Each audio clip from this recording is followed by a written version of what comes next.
We are in a short video tutorial, a reminder of how to update your Weebly web page slideshow.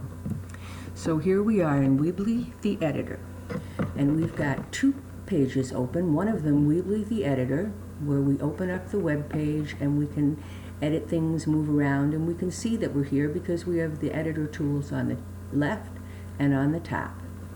We have a second window open that is just the traditional window that everybody sees when they go to bonbonbeadsgallery.weebly.com. So we want to be able to edit and then pop back over to this window to make sure that our editing took hold. That's just a standard good way to work on a web page.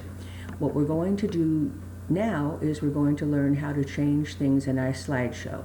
And like anything in Weebly, if we want to edit it, we first click on it and see what pops up. And here comes our Add Edit Photos box. So we click on Add and Edit Photos. Here are all the photos that are currently a part of it, and we'll see how to add some more. I click on the Add Photos button, and I'm going to show you how to add more than one. So first we'll choose this one and open, and then I can choose another one and open, and I can keep choosing them until I have all of the photos that I would like to have there.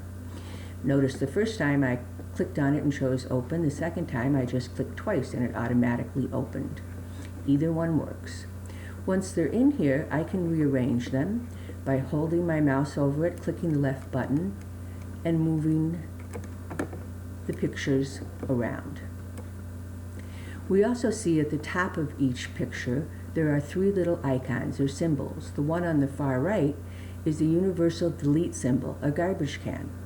If you hover your cursor over it, it also tells you that you can remove the image. So this is the little tree. When I click on it, boom, it's gone.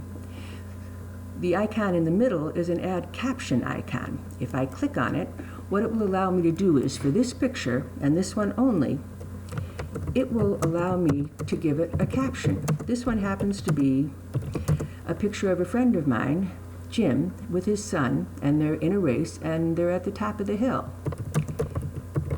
So I could type that on there if I wanted to and then save it. And then when this picture comes up in the slideshow, we would see that.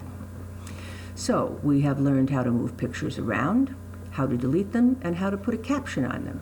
So now I'm going to save it. And when we go back out here, we see that the slideshow does now include this new picture, and if I move this out of the way, we can see that it does indeed say what we asked it to say. Now we have to remember to hit that publish button. We can make all the changes we want here, but it's not going to go out to the public page on the internet until we hit publish. And that's a good idea too. Then it's not constantly changing things around until we know that we have what we like. Now we're going to flip back over and make sure that it's showing up on the internet. And remember that handy thing that we learned about. Hold down the Alt key and then tap the Tab key, and that will bring up all the windows that you have open, and you can keep hitting Tab to move among the different windows.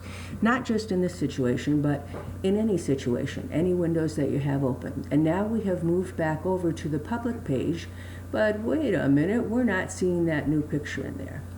We'll also remember that your internet pages don't update every single partial second.